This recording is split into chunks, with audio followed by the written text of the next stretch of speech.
신명기 4장 1절로 14절 우리 함께 봉독하겠습니다. 시작. 이스라엘아, 이제 내가 너희에게 가르치는 규례와 법도를 듣고 준행하라. 그리하면 너희가 살 것이요 너희 조상의 하나님 여호와께서 너희에게 주시는 땅에 들어가서 그것을 얻게 되리라. 내가 너희에게 명령하는 말을 너희는 가감하지 말고 내가 너희에게 내리는 너희 하나님 여호와의 명령을 지키라. 여호와께서 바알보올의 일로 말미암아 행하신 바를 너희가 눈으로 보았거니와 바알보올을 따른 모든 사람을 너희 하나님 여호와께서 너희 가운데에서 멸망시키셨으되 오직 너희 하나님 여호와를부터 떠나지 않은 너희는 오늘까지 다 생존하였느니라.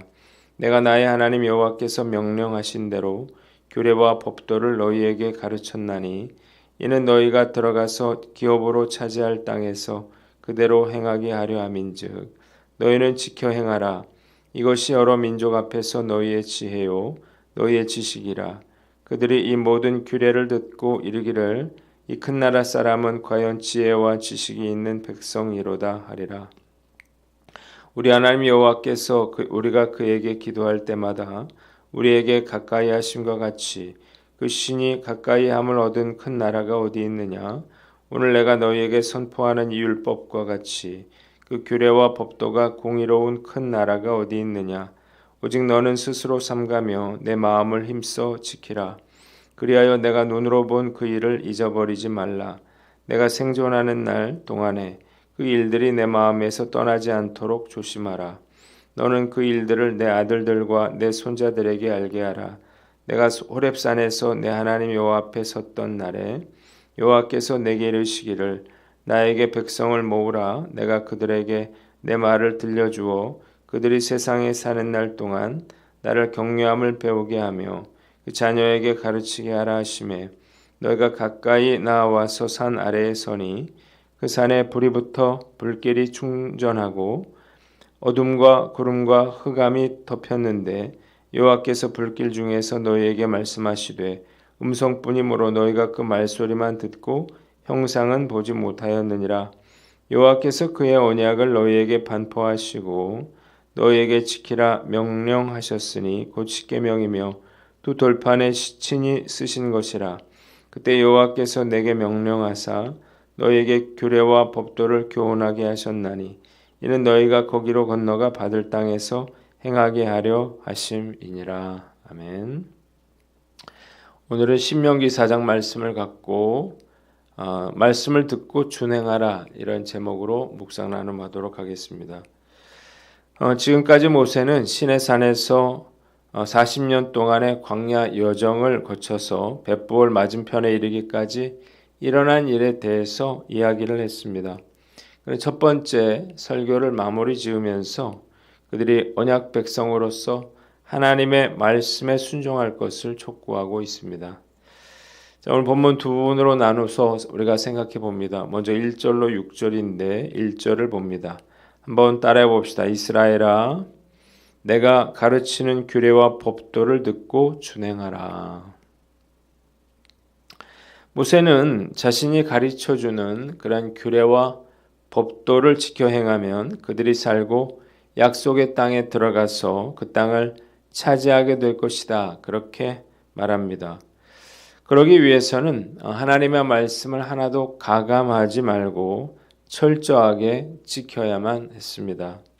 그는 그 이유를 바알보올 사건을 예로 들어서 설명을 합니다. 이스라엘 백성들이 시딤에 머물러 있을 때에 모압 여자들과 음행하고 또 우상을 숭배하다가 하나님의 심판을 받아 많은 백성들이 죽었죠. 그러나 하나님의 말씀을 충성되게 지킨 사람들은 모두 다 살아남았습니다. 모세는 하나님께서 명령하신 대로 그들에게 하나님의 규례와 법도를 가르쳐 주었습니다. 약속의 땅 가나안에서 그들이 그 말씀대로 지켜 행하도록 하기 위해서였는데 만일 그들이 하나님의 규례와 법도를 지켜 행한다면 그들이 지혜롭고 슬기로운 백성임을 인정하고 또 존중하게 될 것이었습니다. 한번 따라해 봅시다. 하나님의 말씀을 지켜 행하라. 모세는 참된 축복이 무엇인지 명쾌하게 백성들에게 알려주고 있습니다. 그것은 바로 하나님의 말씀을 온전히 지켜 행하는 것이었습니다. 이스라엘은 하나님의 음성을 듣고 계명을 받은 그런 언약 백성이었습니다. 때문에 약속의 땅에서 축복을 누리며 살기 위해서는 이 하나님의 말씀을 지켜 행해야만 했습니다. 만일 그들이 하나님의 말씀대로 산다면 약속의 땅에서 대대로 언약된 그러한 축복을 누리게 되고 주변 나라들로부터 또 존경과 칭찬도 받게 될 것이었습니다. 말씀 묵상하면서 인생의 성패는 내가 얼마나 하나님의 말씀을 지켜 행하느냐에 달려 있음을 우리가 깨닫게 됩니다. 중요한 것은 우리가 하나님의 말씀을 내 삶에 적용하는 것입니다. 어떻게 해야 우리가 하나님의 규례와 법도를 지켜 행하며 살 수 있을까요? 여호수아서 1장에서 모세의 후계자 여호수아가 말한 대로 해야 합니다. 이 율법책을 내 입에서 떠나지 말게 하며 주야로 그것을 묵상하여 그 안에 기록된 대로 다 지켜 행하라. 그리하면 내 길이 평탄하게 될 것이며 내가 형통하리라. 이렇게 여호수아가 이야기를 했는데 첫째로 입에서 떠나지 말게 하라는 거예요. 자, 이 말은 우리가 관심을 가지고 우리가 성경을 읽어라는 것입니다. 이유가 뭔가요? 우리가 관심사에 대해서 말을 하게 되기 때문입니다. 연예인을 생각하는 사람은 연예인에 대해서 이야기를 하게 되고 또 쇼핑을 생각하는 사람은 그 물건에 대해서 말을 하게 되고 드라마를 본 사람은 그 드라마에 대한 이야기를 하게 되는 것처럼 우리가 성경을 읽으면 성경에 대한 이야기를 하게 됩니다. 우리나라 사람들의 스마트폰 하루 평균 이용 시간이 무려 5시간이 넘는다 그러죠. 출퇴근을 포함한 이동 시간, 점심 식사 이후의 휴식 시간, 또 걸으면서도 스마트폰을 보고 운전할 때도 스마트폰을 보는 사람이 10명 중에 9명이라 그래요. 일어나자마자 스마트폰을 보고 그리고 잠들 때에도 스마트폰을 보다 잠이 듭니다. 저는 성도들에게 그 스마트폰으로 성경을 읽지 말아라 이렇게 말하고 싶은데 그것은 성경은 조금 보고 다른 것들은 많이 하게 되기 때문이에요. 재미있는 것들을 우리가 놔두고 따분한 성경이 그렇게 읽혀지기는 쉽지 않겠죠. 자, 어쨌든 간에 우리가 수단과 방법을 가리지 않고 우리가 말씀을 읽어야 하는 것입니다. 두 번째는 주야로 말씀을 묵상하라 그랬는데 묵상이라고 하는 것은 되새김질을 한다는 그런 의미죠.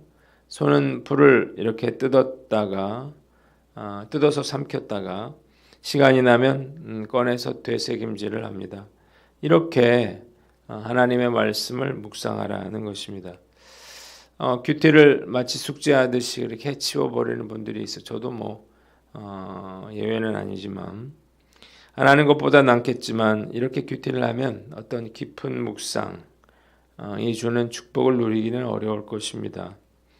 말씀을 우리가 깊이 묵상하다 보면 깊은 깨달음과 통찰력을 얻게 되는데 만약 우리가 틈틈이 스마트폰을 보는 것처럼 우리가 한 그런 말씀 묵상을 그렇게 들여다볼 수 있다 그러면 정말 놀라운 일이 벌어질 거라고 저는 생각합니다.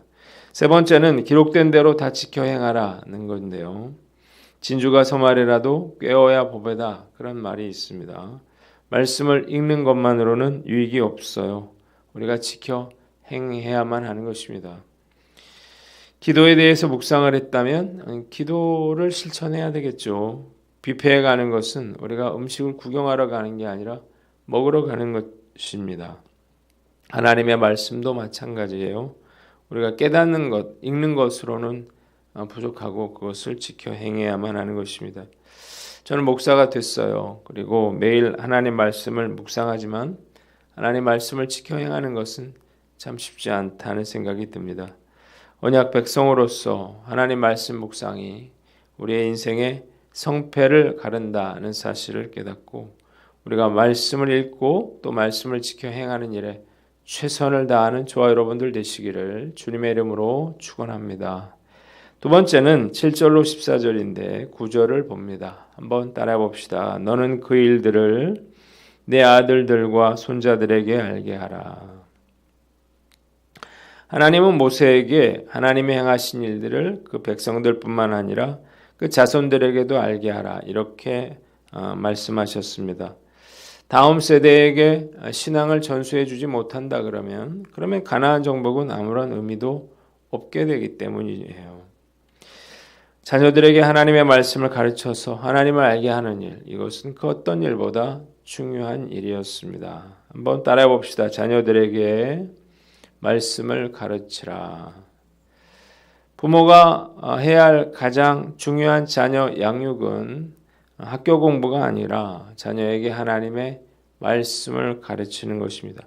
말씀대로 살게 해 주는 것입니다.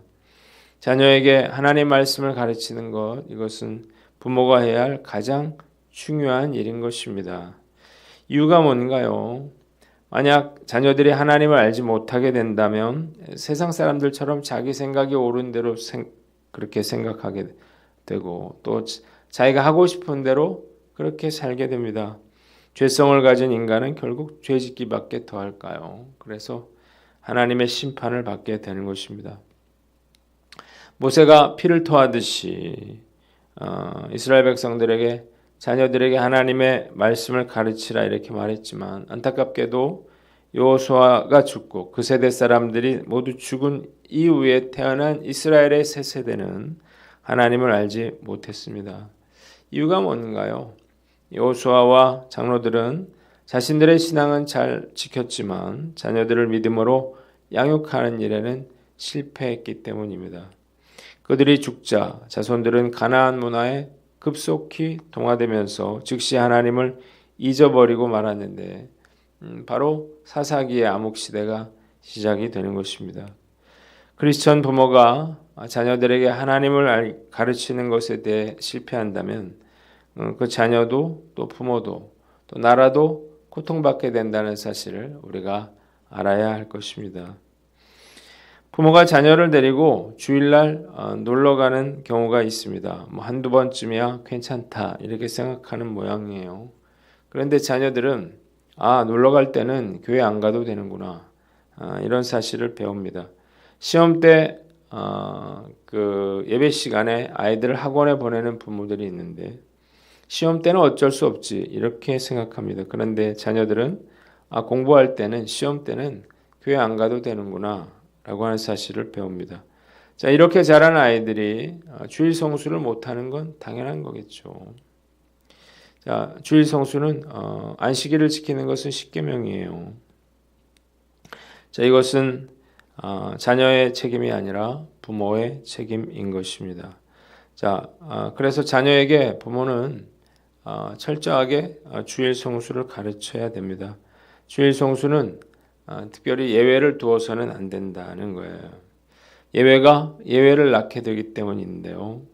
우리가 정말 성공의 비결이 하나님의 말씀 적용에 있다고 여러분들이 믿는다면 그러면 정말 우리가 자녀에게 하나님 말씀을 최우선순위로 가르쳐야 할 것입니다.